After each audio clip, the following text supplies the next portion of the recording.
హన్మకొండ జిల్లాలో ఏబీఎస్ఎఫ్ ఆవిర్భావ దినోత్సవ సందర్భంగా బైక్ ర్యాలీ నిర్వహించారు.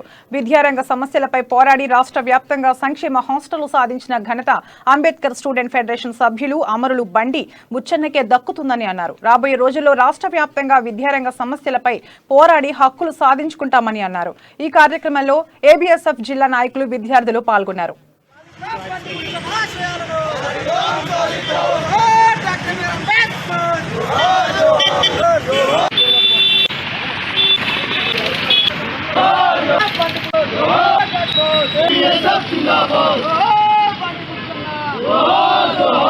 కోసం తెలంగాణ రాష్ట్ర వ్యాప్తంగా తిరిగి ఏబీఎస్ఎఫ్ బలోపేతం చేసి విద్యారంగ సమస్యలు పరిష్కరించేంత వరకు ఏబీఎస్ఎఫ్ జెండా పట్టి మేము అందరం ముందుండి పోరాడతామని చెప్పి కూడా సందర్భంగా తెలుస్తున్నాం.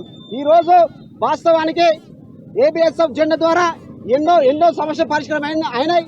ఈ రోజు ప్రధానంగా స్టూడెంట్ మేనేజ్మెంట్ హాస్టల్లో విద్యార్థులు ఉంటున్నారంటే దానికి ప్రధాన కారణం ఏబీఎస్ఎఫ్.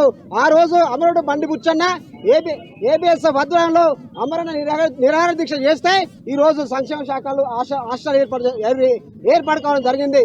ఎందుకంటే అప్పుడు చంద్రబాబు నాయుడు టీడీపీ ప్రభుత్వంలో Chandrababu Naidu student management hostel రద్దు చేస్తే అమరుడు బండి బుచ్చన్నతో పాటు ఇతర ఏబీఎస్ఎఫ్ నాయకులు అందరూ కలిసి దీక్ష చేస్తే విద్యాశాఖ మంత్రి కడియం శ్రీహరి కావచ్చు, కొప్పుల కలెక్టర్ కొప్పుల దామయంతి మేడం వీళ్ళంతా కలిసి యథావిధిగా కొనసాగించాలని చెప్పి ఒక నివేదిక తయారు చేయడం వల్లనే ఈ రోజు స్టూడెంట్ మేనేజ్మెంట్ హాస్టల్ కొనసాగుతున్న విషయాన్ని కూడా మీ అందరికీ స్పష్టంగా తెలుస్తున్నా.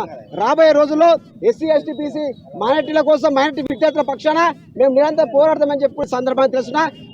దేశంలో ఈ రాష్ట్రంలో నీలి జెండా ఎగిరేసే వంత వరకు ఏబీఎస్ఎఫ్ పూర్తి స్థాయిలో పనిచేస్తుందని చెప్పి సందర్భంగా తెలుస్తున్నా.